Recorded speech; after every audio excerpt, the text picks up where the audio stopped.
Es la primera entrevista que el presidente electo de la Nación mantiene con esta casa que tanto queremos. Presidente electo de la Nación, Javier Milei. Gracias, presidente, por recibirnos y por atendernos. ¿Qué tal, Esteban? Gracias de verdad. Te digo presidente, te tuteo, no sé. No, como siempre, Sí, como ¿te puedo siempre. decir Javier? Obvio, sí es mi nombre. Sí. ¿Cómo estás? Bien, estamos trabajando fuerte. Desde el lunes a las 7 de la mañana empezamos a trabajar con toda la cuestión de la agenda internacional, recibiendo los llamados de felicitaciones, pero en cada una de las llamadas hemos hablado de temas muy relevantes para los argentinos. ¿Se la están haciendo fácil o difícil, Javier? No, bueno, digo, todavía no.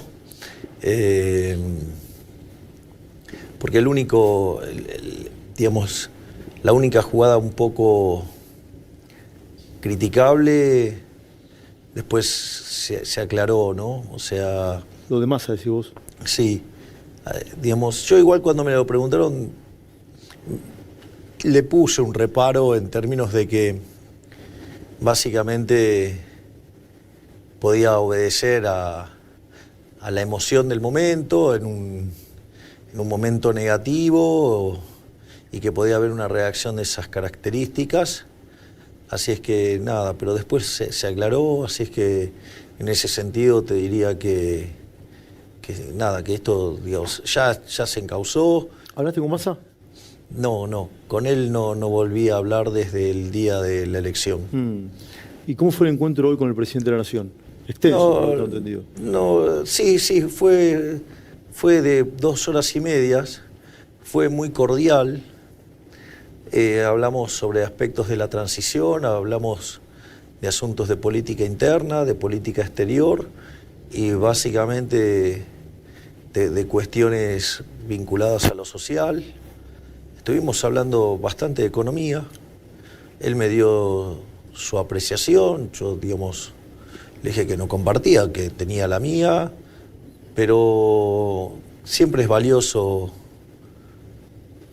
tener la visión del otro, ¿no? Para saber, digamos, cómo frente a un mismo fenómeno se puede leer de otra manera. ¿Y de la reunión te fuiste más preocupado de lo que estabas por los números de la Argentina o no? Es que yo ya los conozco, los números de la Argentina, digo, yo laburo de eso. Sí, claro. Entonces, para mí no hay sorpresas en esto. O sea, yo tengo claro, digamos, los desafíos que tenemos y, bueno, y tengo una apreciación y una posición sobre cómo tienen que ser corregidos, ¿no? ¿Los mercados te están dando la razón por ahora o están a favor tuyo de este momento o de este clima de época? Los precios están subiendo mucho. ¿Qué ves? Mira, respecto a lo que tiene que ver con los precios de mercado, yo creo que hubo una señal muy fuerte que dimos el domingo que tiene que ver con algunas de las frases del discurso. En un momento nosotros decimos que bregamos por un Estado pequeño y sobre todas las cosas que honre sus compromisos. Básicamente lo que vos estás diciendo ahí es que las deudas se pagan. Lo que estoy diciendo es, vamos a hacer el ajuste para ser solventes, para pagar la deuda. Y además, en otro tramo del discurso digo, esto no es para tibios, esto no es acá no es para una solución gradual, esto es para una solución drástica. Si estoy hablando de que lo vamos a hacer de shock. ¿Hay un cambio radical entonces, Javier? Sí, claro. ¿Va a haber un cambio radical? Sí, hay un cambio de régimen, sí. ¿Un cambio de régimen? Cambio de régimen, sí. Y no solo eso, sino que además, otra cosa que nosotros señalamos es que va a haber un respeto a rajatabla del derecho a propiedad. La consecuencia más clara en términos de política económica es vamos a desarmar el problema de las LELIQs respetando los derechos de propiedad. No va a haber un plan Bonex ni nada por el estilo, va a ser una solución a mercado. Por lo tanto, lo que nosotros estamos diciendo, bueno, también hablamos de la apertura del comercio, pero... Vas a abrir las importaciones. El comercio se va a abrir después de que terminemos con la reforma fiscal y después que terminemos con la modernización del mercado laboral. Una vez que vos seas competitivo fiscalmente y una vez que vos seas competitivo laboralmente, eso es lo que va a permitir abrir la economía sin que cause daño. ¿En qué plazos crees, Javier, eso? Bueno, el equilibrio fiscal, digamos, se va a cumplir al primer año. O sea, el 2024 las cuentas van a terminar equilibradas. Van a terminar equilibradas. O sea... La maquinita se terminó. No tiene que existir más la maquinita. De hecho, el objetivo es que la maquinita desaparezca. Es decir, cuando cerrás el Banco Central, no quiero más la maquinita. Lo que pasa es que para terminar con la maquinita, primero tenés que hacer el rescate de las LELIQs y después el rescate de la base monetaria. Nosotros tenemos varias alternativas para hacer esto, y si además los mercados siguen acompañando del modo que lo hicieron estos 2 días, puede ser que logremos que la tasa de interés baje rápidamente y que sea plenamente expansivo el ajuste. Esta alta inflación que vas a heredar, ¿cuánto tiempo crees que se va a mantener? Y bajar la inflación, en serio, cuando vos empezás un programa económico sólido y donde dejás de emitir, básicamente tarda entre 18 y 24 meses. 18 y 24 meses. Sí, decirle otra cosa es mentirle a la gente. La convertibilidad, cuando se impulsó, tardó 20 meses. Sí, arrancó en abril del 91 y para fines de, digamos, o sea, del 92, o sea, inicio del 93, teníamos una de las inflaciones más bajas del mundo. Pero en el medio pasaste 20 meses. Lo que pasa es que en esa transición, que esto hay que contárselo a la gente, hay un precio que sube más que todos. ¿Sabes cuál es? ¿De la moneda? El salario. Claro. Entonces pensá que cuando vos hiciste la convertibilidad, Alfonsín había dejado los salarios en $180. Y la convertibilidad los llevó a 1.800. Es decir, multiplicó por 10 los salarios. Bueno, hoy los salarios están en torno a los $300. Si fuéramos a los niveles de convertibilidad, estaríamos terminando el gobierno con una multiplicación de los salarios de 6 veces en dólares. Claro. Con lo cual, el impacto en términos de pobreza e indigencia sería una caída fenomenal. Ahora, en ese periodo, en esos 24 meses o menos, ¿sí? ¿Van a ser reformas estructurales tales como las privatizaciones? Sí, la idea es avanzar en las privatizaciones. ¿Incluso la de YPF, Javier? La de YPF va a tardar un poco más, o sea, básicamente creemos que va a tardar 2 años. Nosotros necesitamos tanto a ENARSA como YPF para hacer la transición energética. En esa transición, mientras que juegan un rol importante en el mercado, una de las cosas que vamos a hacer también es racionalizar dicha empresa. Y eso nos va a permitir ponerla en valor y venderla de una mejor manera. O sea, de hecho, el primer día subió 40%. Sí, claro. ¿Qué va a hacer con los planes sociales en el primer tiempo? Sé que los vas a mantener, pero hay intermediarios que ya anunciaron protestas. Por ejemplo, Beliboni manifestó una protesta para el jueves. Y claro, porque la pregunta es, ¿queremos tener intermediarios? ¿Queremos los gerentes de la pobreza? ¿Queremos de esta gente que se abusa de los vulnerables? Entiendo que 14 millones de personas que te votaron, entiendo que no. 14 millones y medio, claro, dijeron que no. Igual, al margen de la cuestión electoral, la pregunta es moral. O sea, ¿nos parece bien que haya intermediarios que se quedan con parte de la plata de los pobres? Me parece que es una inmoralidad eso, y que además los obliguen a hacer tareas de militancia en contra de los que generan riqueza. Eso lo sacás en los primeros días de gobierno. El Ministerio de Capital Humano, una de las cosas que se está teniendo en cuenta es terminar con la intermediación. ¿Sabes que mucha gente me pregunta, preguntale al presidente Milei, me dice, ¿nos va a contar a los argentinos qué le dejaron? Sí, el 10 de diciembre yo voy a contarle de manera cruda la situación del país. Bueno, de hecho lo hago regularmente, sí, pero con lo cual no va a ser distinto a mi estilo. Pero es bueno que la gente tenga claro, porque aparte, fíjate, esto es bastante atípico. Soy una persona que ganó la elección presidencial diciendo que iba a ajustar. Sí. O sea, con lo cual estamos en algo nuevo, ¿no? O digamos, o de hecho de ser el primer presidente liberal libertario de la historia de la humanidad. Por lo tanto, yo creo que la gente valora la verdad. ¿Le tenés miedo a la oposición? Que siempre la oposición en el peronismo fue bastante complicado para el oficialismo. Yo creo que hay instancias en las cuales pueden colaborar. O sea, no, digamos, ex ante no tengo por qué pensar que quieren bloquear. Entiendo que hay algunos que quieran bloquear porque pierden privilegios.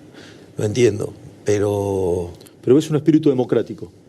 Sí, digo, no veo, digamos, que tengan vocación de bloquear por bloquear en sí mismo. O sea, uno tiene que escuchar siempre los dos lados de la campana. Y a veces yo entiendo por qué, no lo comparto, pero entiendo por qué a veces hay determinadas reacciones. ¿Qué hablaste, y lo que se puede contar, con su santidad, con Francisco, que te llamó hace un ratito nada más? Entiendo que hablaron 8 minutos. Sí, fue una charla muy linda. Mira. Básicamente me felicitó. Te felicito. ¿Te llamó bien? Sí, me felicitó, ponderó mi coraje y dentro de las cosas, bueno, entonces me dijo, bueno, para guiar los destinos del país, digo, que necesitaba coraje y sabiduría. Le dije, bueno, coraje lo tenía, lo segundo lo estaba trabajando. ¿Es la primera vez que hablas con...? Es la primera vez que hablo con él y después le conté de nuestro Ministerio de Capital Humano. Ah, mira. Y cómo nosotros lo teníamos diseñado y cómo lo teníamos pensado. Y después lo que hice fue invitarlo a la Argentina, señalarle que en caso de que él viniera será recibido con todos los honores propios de un jefe de Estado, y que no solo eso, sino que además con el reconocimiento propio de ser el jefe espiritual de la mayor parte de los argentinos. Por lo tanto, me parece que eso es un tema no trivial y ojalá tengamos la suerte de que pueda venir y que sea un... No te confirmó si viene. No. Digo, ese hombre sí tiene la agenda complicada. No, sí, claro. Digo, ¿Y qué te dijo? Hola Javier, hola presidente, ¿cómo te dijo? Hola Javier. Hola Javier, te dijo. Sí, así que te diría que es fuerte hablar con el argentino, sí, claro, más importante de la historia, ¿no? Entonces, ¿es el argentino más importante de la historia? Sí. Y sí, es el jefe espiritual de los católicos, ¿no? Estamos hablando de 1.500 millones de seres humanos. Claro. ¿Te llamaron muchos gobernadores, Javier, o no? No, gobernadores no me llamaron. Solo me llamó Jorge Macri. ¿Solo Jorge Macri? Sí. ¿Y los demás no te llamó ninguno? No. ¿Qué vas a hacer con los ATNs? Que son los aportes del Tesoro Nacional. Sí, está todos los ATN. O sea, yo digo, para mí la cuestión son las transferencias discrecionales. Claro. ¿Las vas a cortar? Sí. ¿Vas a cortar las transferencias discrecionales a las provincias? Hay que poner las cuentas fiscales en orden. Tenemos un déficit fiscal de 15 puntos del PBI. 5 en el Tesoro, 10 en el Banco Central. Así como hay que agarrar y poner en caja al Banco Central, hay que poner en caja al sector público. Basta, se terminó el... Escúchame, Argentina de los últimos 123 años tuvo déficit en 113. Dale, no funcionó esa política, porque es el país más rico del mundo, somos 130, tenemos cerca de 50% de pobres y 10% de indigentes. ¿Vas a trabajar en Olivos, por lo que tengo entendido? Sí. ¿Vas a montar todas tus oficinas en Olivos? Todo en Olivos, sí, porque es una forma de ni siquiera perder tiempo viajando. Y eso me permite estar en un ambiente muy, muy confortable y trabajar. Digo, yo soy un workaholic. O sea, sí, lo sé. Entonces, nada, yo arranco a las 7 y termino a las 11, a las 12, o sea, y entonces eso me resulta mucho más cómodo. Por lo tanto, me parece que lo ideal es que trabaje directamente en Olivos y use circunstancialmente la Casa Rosada. Lo que pasa es que, tío, Digo, la Casa Rosada es más como un museo, ¿no? Es más como un museo. Claro, y en cambio, digamos, es otro ambiente, el de la Quinta de Olivos. ¿Vos crees que va a ser más productivo el trabajo de ahí? Y sí, obvio. Y si pasa un gobierno austero. ¿A vos qué te parece? Sí, que sí. ¿Qué rol va a tener tu hermana, Javier? Bueno, digamos, mi hermana no va a tener un cargo explícito, pero tanto mi hermana como Santiago Caputo son los arquitectos de este logro, ¿no? Y la parte estructural de tu gobierno, seguramente también. Son dos personas que tienen un rol muy importante. Digamos, te diría que ellos, o sea, mi hermana, Santiago Caputo y Nicolás Pose son mis personas más próximas, más cercanas. Cuando asumas, ¿vas a convocar a sesiones extraordinarias? Sí, hay que hacer mucho trabajo. No nos podemos dar el lujo de estar mirando el cielo durante el verano, porque cuando caiga la demanda de dinero en marzo podríamos tener problemas. Y vas a enviar un paquete de medidas, me imagino, completo. Sí, obviamente, sí. Sí, ya el propio primero 11, el primer día efectivo de gobierno, porque es domingo el 10. El domingo es 10. O sea, el lunes 11, en el primer minuto entra todo el paquete de reformas. El lunes entra todo el paquete de reformas. Sí, exacto. ¿Cuál es la primera? La reforma del Estado. La reforma del Estado, sí, de 22 a 8 ministerios. Exactamente, no solo eso, o sea, hay toda una cuestión de una agenda de regulación profunda. O sea, vamos a hacer un cambio importante. ¿Lo del Banco Central va ahí también, Javier, o no? Vamos a dejar algunas partes que van a hacer referencia al Banco Central. En ese paquete de medidas. ¿Alguna de estas cosas las conversaste con el presidente Macri o no? ¿Cómo? ¿Las conversaste alguna de estas cosas con Macri o no? Sí, la verdad que con el presidente Macri estamos teniendo muchas horas de diálogo y la verdad que es una experiencia reconfortante porque estoy aprendiendo mucho. O sea, está todo el tiempo transmitiéndome experiencias muy valiosas. Mira, y algunas de las experiencias que me transmitió, en el momento no sabía si las iba a usar o no, ¿no? Porque digo, pero a raíz de lo que pasó en tu programa, el día que pedí silencio, sí.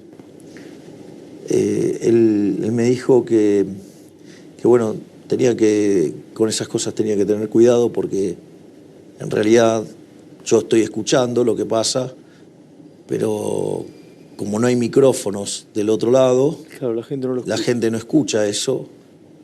Entonces, por eso alguien maliciosamente dijo que yo escuchaba voces y te agradezco infinitamente que hayas aclarado. No, vos tenías razón, yo lo dije. Bueno, pero hubo gente que en esto de tratarme de loco, básicamente usó eso como una argumentación para hacerlo.